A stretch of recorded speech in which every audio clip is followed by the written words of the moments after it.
नमस्ते, good evening. कैसे हैं आप सब? उम्मीद है आप सब बहुत अच्छे होंगे, स्वस्थ होंगे, मस्त होंगे। और गाइज मैं भी बहुत अच्छी हूँ। स्वागत करती हूँ आप सबका मेरे इस एक और नए ब्लॉग में।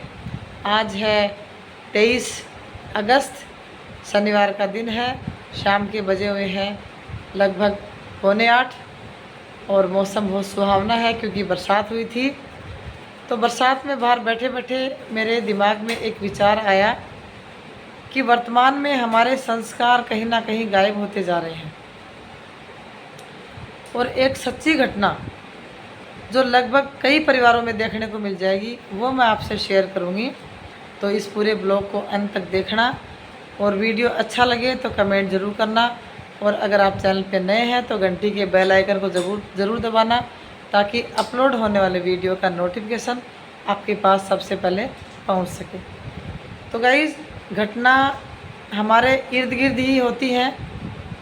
तो हमारे बच्चे जब छोटे होते हैं तो सबसे नज़दीक अपनी माँ के रहते हैं वो। यानी बच्चा जब जन्म लेता है उस समय से लेकर के बच्चा जब 18, 19, 20 साल का नहीं हो जाता, यानी उसके विद्यार्थी समय तक वो अपनी माँ के पास रहता है, अपनी माँ से अपनी हर बात शेयर करता है और माँ भी उसको अपना पूरा समय देती है। बच्चा स्कूल जाता है तो माँ से बात करके जाता है क्योंकि माँ उसका टिफ़िन तैयार करती है, उसका बैग तैयार करती है, उसको गेट तक छोड़ के आती है, उसको गाड़ी तक छोड़ के आती है और अगर नज़दीक स्कूल है तो उसको स्कूल तक भी छोड़ के आती है। और बच्चा वापस जब स्कूल से लौट के आता है तब भी वो सामने अपनी माँ को ही पाता है। यानी उस माँ ने उस बच्चे को इतना समय दिया है कि सबसे पहला स्थान उस बच्चे के जीवन में अपनी माँ का होता है। अब बच्चा बड़ा हो गया, जॉब लग गई उसकी शादी हो गई। अब शादी के बाद घर में आ गई पत्नी। तो बच्चा जो छोटा था अब वो बड़ा हो गया है और वो नौकरी जाते समय सबसे पहले अपनी वाइफ से मिलके जाता है क्योंकि पहले उसका टिफ़िन उसकी माँ तैयार करती थी, अब उसकी जगह उसकी पत्नी ने ले ली है। बच्चे की जो भावनाएं माँ से जुड़ी हुई थी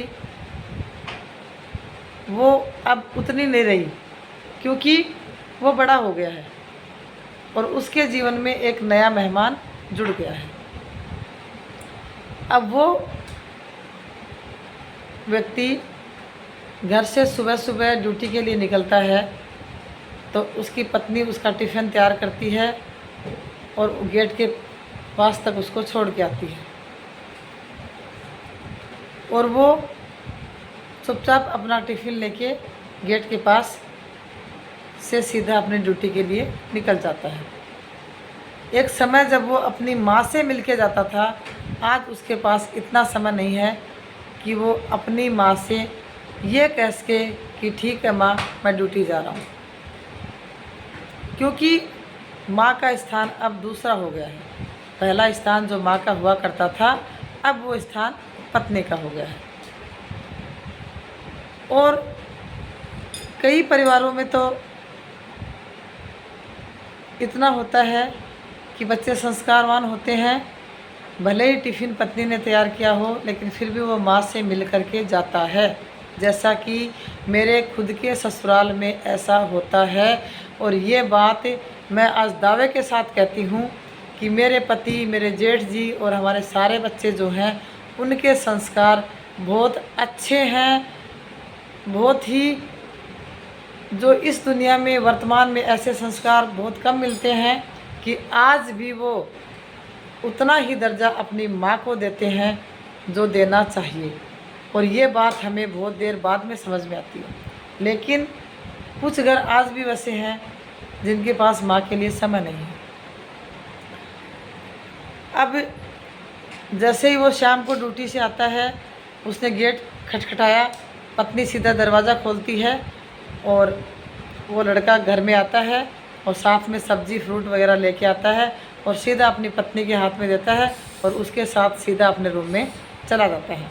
बूढ़ी माँ जो साइड में कहीं किसी कोने में बैठी हुई है वो चुपचाप देखती रहती है और मन ही मन उसे बुरा लगता है कि देखो जो बेटा पहले मेरे पास आता था, आज वो चुपचाप फ्रूट की थैली अपनी पत्नी को दे दी है और पत्नी ने जाके उसको फ्रिज में रख दिया है और उसने माँ को यह तक नहीं बताया कि माँ मैं क्या लेके आया हूँ, मैं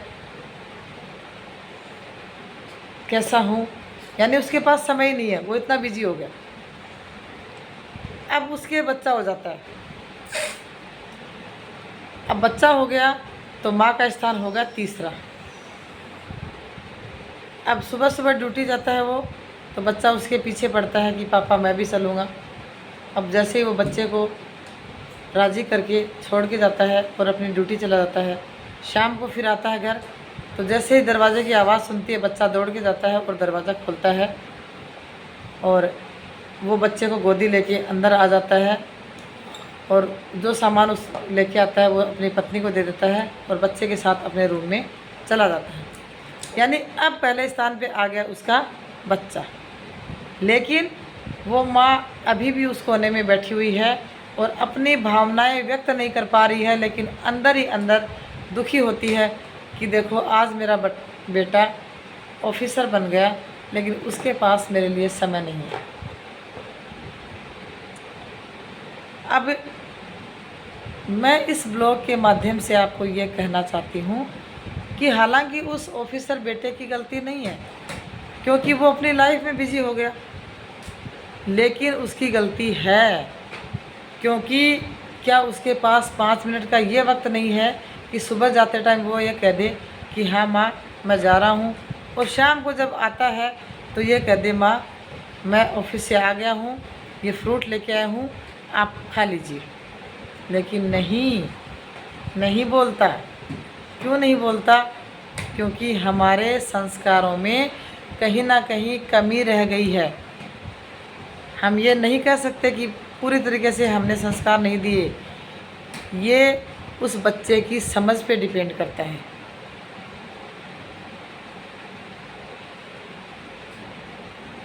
जिस माँ ने उसको जन्म दिया था, जिस माँ ने उसके लिए अपनी सारी खुशियाँ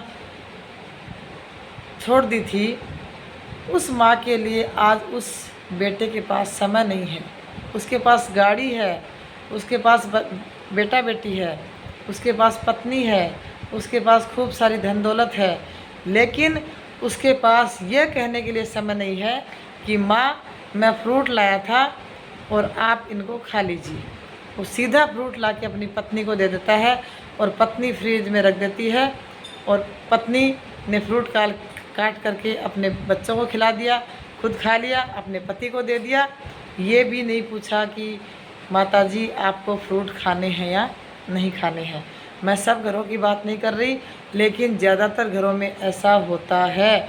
अगर बूढ़े माँ बाप की सेवा ढंग से की जाए तो आज अनाथ आश्रम नहीं होते। तो मैं इस ब्लॉग के माध्यम से केवल इतना ही कहना चाहूँगी कि भले ही आप कितने ही बड़े ऑफिसर बन जाओ, लेकिन माँ के आशीर्वाद के बिना आप कभी भी वो उपलब्धि प्राप्त नहीं कर पाओगे जिसकी आप इच्छा करते हो। आप कितने ही बढ़िया मंदिर में चले जाओ, कहीं जाके आप सवामणी कर दो, कहीं जाके आप प्रसाद चढ़ा दो, कितना ही आप दान दक्षिणा कर दो, लेकिन अगर आपने माँ की भावनाएं नहीं समझी तो आपकी सारी दान दक्षिणा, आपका सारा दान पुण्य व्यर्थ है। भले ही आप आजमा के देख लेना। और पत्नी को भी ये बुरा नहीं मानना चाहिए कि वो अपनी माँ को क्यों जगह दे रहा है। एक पत्नी जो खुद अपने माँ बाप से डेली बात करती है, डेली उनके संपर्क में रहती है, और अगर वही पति अपने माँ बाप से ज़्यादा समय के साथ बात करता है तो उसको बर्दाश्त नहीं होता। ये चीज़ें समय के अनुसार आपको समझ में आएंगी, अभी नहीं आएंगी। जब देर हो जाएगी और जब आपके बच्चे आपके साथ ऐसा करेंगे तब समझ में आएगी। मुझे बहुत खुशी होती है कि मेरे ससुराल के परिवार में आज भी मेरी सासू माँ को उतनी ही तवज्जो दी जाती है। हम बाद में हैं, पहले मेरी सासू माँ है अपने बेटों के लिए, हमारे बच्चे और हम बाद में हैं। और वास्तव में उसकी बदौलत आज हम उस जगह पे टिके हुए हैं। आज हमारे पास सारी खुशियाँ हैं, बेटा है, बेटी है, गाड़ी है, मकान है, हर वो सारी खुशियाँ हमारे पास उन बूढ़े माँ बाप की वजह से हैं। भले ही हम कितना ही घमंड कर लें कि नौकरी अपनी बदौलत कर रहे हैं, हम पैसे कमा रहे हैं, हमारे पास ये है, हमारे पास वो है, हमें ज़रूरत नहीं है। नौकरी करके हम सेवा नहीं कर पा रहे हैं, लेकिन जितने समय हम जाते हैं, जितने समय हमें मौका मिलता है, उतना समय हम उनके साथ बिताने की कोशिश करते हैं। और जो बेटा अपनी माँ के पास रहता है या सप्ताह में 2 दिन या महीने में 5 दिन बिताता है, अगर उस 5 दिन और 10 दिन में वो अपनी माँ को 1 घंटा भी नहीं दे पाता है, हकीकत है ये। जो भी मेरा ब्लॉग देखे, एक बार अपने अंदर झांक करके देखें कि आप जिस खुशी को पाना चाहते हैं वो खुशी आपको क्यों नहीं मिल रही, क्योंकि आपकी माँ वास्तव में खुश नहीं है। क्या आपने कभी अपनी माँ के साथ बैठ करके प्रेम से बातें करी हैं? क्या आपने अपनी माँ की भावनाएं समझी हैं कि आपकी माँ दिल खोल करके हर बात आपके साथ शेयर कर सके? नहीं करी। आप केवल गलतियाँ निकालती कि माँ गलत है, माँ बूढ़ी हो गई तो माँ को सुनता नहीं है, माँ को दिखाई नहीं देता है, माँ की अब समझ नहीं है, तो माँ एक कोने में बैठी रही। बस अपने बच्चे पाल दिए माँ ने, और उसके बाद माँ की हमारे जीवन में कोई अहमियत नहीं है। अगर आप एक माँ को ढंग से नहीं रख सकते तो आपका जीवन व्यर्थ है। उस माँ ने आपको चम्मच से खाना खिलाया था, अपने हाथों से खाना खिलाया था। क्या कभी आपने अपनी माँ को बुढ़ापे में खाना डाल करके दिया है थाली में कि माँ आप खाना खाओ और मैं भी आपके साथ बैठ के खाऊंगा? पत्नी के साथ खाना खाने के लिए बहुत समय आपके पास, अपने बच्चों के साथ खाना खाने के लिए बहुत समय आपके पास।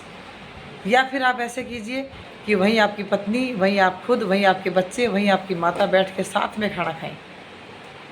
तो देखिए, आप उस माँ की दुआएं आपकी वो इच्छा पूरी करेगी जो आज तक आपको नहीं मिली है। एक बार मेरा ब्लॉग देख करके अपने आप में परिवर्तन लाइए और वो खुशी पाइए जो काफ़ी समय से आपको नहीं मिल पा रही है। तो मैं यहीं पे करती हूँ अपने इस ब्लॉग का एंड। और वीडियो अच्छा लगे तो कमेंट ज़रूर करना, अच्छा नहीं लगे तो भी कमेंट करना। तो मिलते हैं आपसे एक और नए ब्लॉग के साथ। तब तक के लिए जय हिंद, जय भारत। राधे राधे।